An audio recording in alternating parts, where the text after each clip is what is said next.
అబద్ధాలు చెప్పి మాత్రమే ఎన్నికల్లో గెలవాలి అనే రూల్ పెట్టుకున్నాడు చంద్రబాబు నాయుడు. నిజాలు ఎప్పుడూ మాట్లాడకూడదు. అందుకని అన్నీ ఒక్కరి భాషలే. ప్రభుత్వం చేసే పనులన్నిటికీ అబద్ధాలు చెప్పటమే. సరే, అబద్ధం అనేది 10%, 20% కాదు. ఏదైనా ఒకటి అబద్ధమే కాబట్టి 100% కూడా అబద్ధం చెప్పచ్చు. నువ్వు ఎర్రగా ఉన్నావా అంటే పచ్చగా ఉన్నావు అని కూడా చెప్పచ్చు. నల్లగా ఉంటే తెల్లగా అని చెప్పచ్చు. ఈ మధ్యనే ఇంతవరకు చెప్పిన అబద్ధాలన్నీ ఒక ఎత్తు అయితే, వైఎస్ఆర్ ప్రభుత్వం సర్వే మొదలుపెట్టింది. మొత్తం సమగ్ర భూ సర్వే ఆంధ్రప్రదేశ్లో చేసి పకడ్బందీగా టైటిల్ ఇస్తూ ఇన్ని రకాల అడంగులని, 1B అని, ఈసీ అని ఇన్ని రకాలు లేకుండా ఒకే చోట పూర్తి రక్షణతో డిస్ప్యూట్స్ ఏమీ లేకుండా ఆంధ్రప్రదేశ్ భూముల మీద క్లియర్ కట్గా టైటిల్ ఇద్దామని ఆలోచనతో, కేంద్ర సహకారంతో, కేంద్రం అడ్వైజ్తో జగన్మోహన్ రెడ్డి గారు ప్రయత్నిస్తున్నారు 1 సంవత్సరం బట్టి. దీనికి ఆద్యులు కేంద్ర ప్రభుత్వమే. అయినా కానీ మీ సర్వే ముఖ్యం కాబట్టి మీరు సర్వే చేసి ముందు అది క్లియర్ చేసుకోండి, దాని తర్వాత చట్టం తీసుకురావచ్చు అనే ఉద్దేశంతో సర్వే చాలా వరకు ప్రోగ్రెస్ అయింది, పూర్తిగా వస్తూ ఉంది. కానీ ఏమంటున్నాడు ఈయన చంద్రబాబు నాయుడు గారు? ఇప్పుడు ఈయన సర్వే చేపిస్తున్నాడు, ల్యాండ్ టైటిల్ యాక్ట్ అంటూ తీసుకొస్తున్నాడు. ఎందుకు తీసుకొస్తున్నాడంటే మొత్తం ఆంధ్రప్రదేశ్లో భూములన్నీ కూడా జగన్మోహన్ రెడ్డి గారు కబ్జా చేయబోతున్నారు అని చెబుతున్నాడు. అంటే ఒక మనిషి లేదా ఒక నాయకుడు ఒక పార్టీ తరపున వచ్చి మొత్తం కబ్జా చేస్తుంటే ప్రభుత్వాలు, కేంద్ర ప్రభుత్వాలు అన్నీ చూస్తూ ఊరుకుంటాయా? అంత అడ్డగోలుగా తినేయచ్చా? కానీ చంద్రబాబు నాయుడు ప్రకారం తినేయచ్చు. ఎందుకంటే హుద్హుద్ తుఫాన్ టైంలో విశాఖపట్నంలో ఏం జరిగిందో మనకు అందరికీ తెలుసు. అప్పుడే అక్కడ బీజేపీ ఎమ్మెల్యేతో సహా గొడవ చేశారు. తుఫాన్ వచ్చి కలెక్టరేట్లో డాక్యుమెంట్స్ అన్నీ కొట్టుకుపోయినాయి అని చెప్పి ఈయన సొంత డాక్యుమెంట్లు పెట్టాడు. అక్కడ చాలా డిస్ప్యూట్స్ వచ్చినాయి, ప్రభుత్వ భూములనే కబ్జాలు జరిగినాయి చంద్రబాబు గారి మనుషులతో. కాబట్టి అదే ఎత్తున మొత్తం ఆంధ్రప్రదేశ్ మొత్తం తీసుకుంటే, ఒకటేమో అమరావతి అనే పేరుతో అక్కడ ఏదో పూలింగ్ అని చెప్పి ప్రజల యొక్క ఆస్తులన్నీ కొట్టేద్దామని చేసాడు ఆయన. 33,000 ఎకరాలు రైతులు, మిగిలిన ప్రభుత్వం పోరంబోకు ఎస్సీలకు ఇచ్చినవి మొత్తం కలిపి దాదాపుగా 50,000 ఎకరాలకు పైగా మొత్తం తన జేబులో వేసుకుందామని ప్రయత్నం చేశాడు. కానీ 2019లో ఓడిపోవటం మూలంగా అదేం కుదరలా. కాబట్టి రకరకాల పన్నాగాలు పండుతున్నాడు ఈయన. భూమిని ఎట్టగొట్టేయాలా, మిగిలిన వాళ్ళు రియల్ ఎస్టేట్లో ఏదో 5 ఎకరాలు 10 ఎకరాలు చేస్తుంటే నేను 50 ఎకరాలు 100 ఎకరాలు 10,000 ఎకరాలు 1,00,000 ఎకరాలు చొప్పున చేయాలా. నేను మొత్తం రియల్ ఎస్టేట్ చేసేసేసి నేనే తీసుకుని రూపాయి పెట్టుబడి లేకుండా మళ్ళీ వాళ్ళకే పంచి సగాన సగం నేను కొట్టేయాలి. అది చంద్రబాబు నాయుడు ప్లాన్. కాబట్టి ఏదో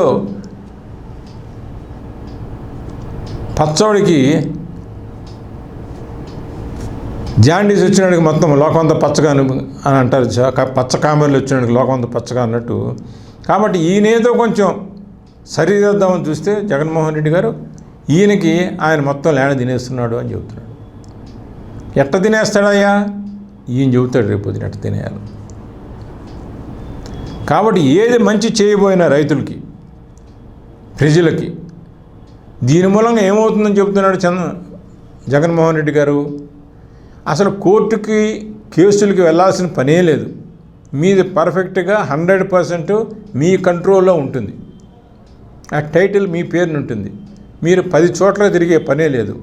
మీరు ఏదైనా ట్రాన్స్ఫర్ చేసినా, రిజిస్ట్రేషన్ చేసినా ఎమ్మటే మిగిలిన రికార్డులో ఆటోమేటిక్గా వచ్చేస్తుంది. మీరు ప్రతి ఆఫీస్కి వెళ్ళి అక్కడ దాఖలు చేసి రిజిస్ట్రేషన్ పత్రాలని అది మార్చండి ఇది మార్చండి అని అడిగే పని ఉండదు ఇప్పుడు జరుగుతున్న విధంగా. కాబట్టి ప్రభుత్వ రికార్డులు అన్నీ కూడా ఒకేసారి మారిపోతాయి. ఎప్పుడైతే మీరు దాన్ని మార్చాలన్నా అమ్మాలన్నా ఎవరికైనా ట్రాన్స్ఫర్ చేయాలన్నా చాలా సింపుల్గా అయిపోతుంది. అది పూర్తి రక్షణ ఉంటుంది, అన్నీ మీ చేతుల్లోనే ఉంటాయి అని చెప్తే లేదు మొత్తం కొట్టేటేస్తున్నాడు జగన్మోహన్ రెడ్డి గారు. మీరు జాగ్రత్తగా కనుక పడకపోతే రేపు ఎన్నికల తర్వాత మీ పొలాలు మీ చేతిలో ఉండవు, మీ భూములు మీ చేతిలో ఉండవు అని చెప్తున్నాడు. మరి ఇది అల్లాటప్పా వ్యవహారం కాదు కదా. టైటిల్ అంటే కేంద్ర ప్రభుత్వం చేయాలా, దాన్ని సుప్రీంకోర్టు ఏదైనా అన్యాయం జరిగితే కోర్టులో వేయచ్చు. మరి ఈయనకి ఎంతోమంది అడ్వకేట్ల చేతిలో ఉన్నారు కదా, చిటికేస్తే పరిగెత్తుకుంటూ వస్తారు విమానాల్లో. ఇంత అన్యాయంగా కొట్టేద్దామని చూస్తున్నప్పుడు మీరు కోర్టులో ఎందుకు వేయలేదు? వేయాలి కదా. పనికిరానట్టుకల్లా కోర్టుకు వెళ్తున్నారు, స్టేలు తీసుకొస్తున్నారు, మీకు మేనేజ్ చేసే కెపాసిటీ ఉంది. మరి ఇంత అన్యాయం జరగబోతున్నప్పుడు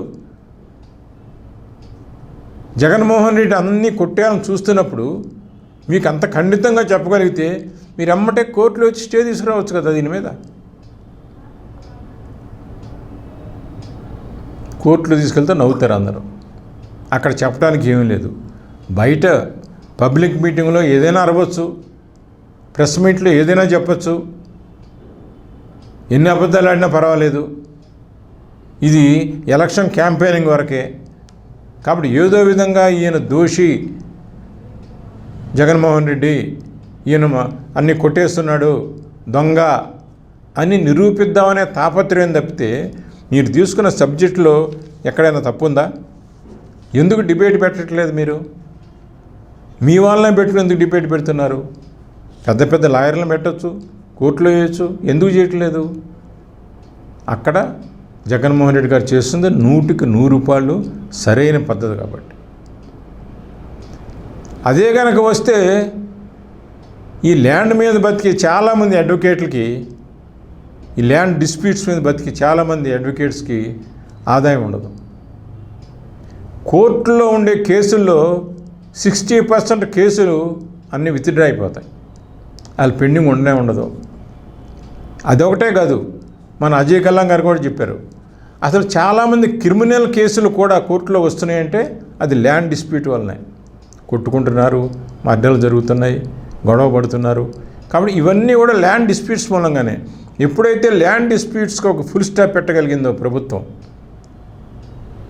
కోర్టులో పని ఉండదు, గొడవలు ఉండవు, ఫ్యామిలీస్ సబ్బగా ఉంటాయి, ఊళ్ళో వాళ్ళందరూ కలిసిమెలిసి ఉంటారు, ల్యాండ్ డిస్ప్యూట్స్ క్వశ్చనే రాదు, అన్ని సమగ్రంగా సర్వే చేయబడుతుంది 100 సంవత్సరాల తర్వాత.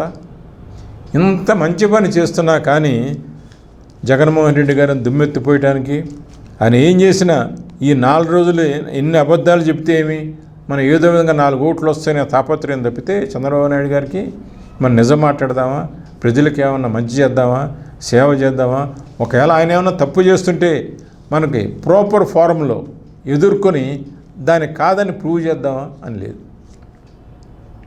ఈయనకు రాజ్యాంగం మీద నమ్మకం లేదు, కోర్టుల మీద నమ్మకం లేదు, ఎలక్షనీరింగ్ మీద నమ్మకం లేదు. ఎందుకంటే లాస్ట్ టైం ఓడిపోయినప్పుడు ఈవీఎంలోని ట్యాంపర్ అయినా అన్నాడు.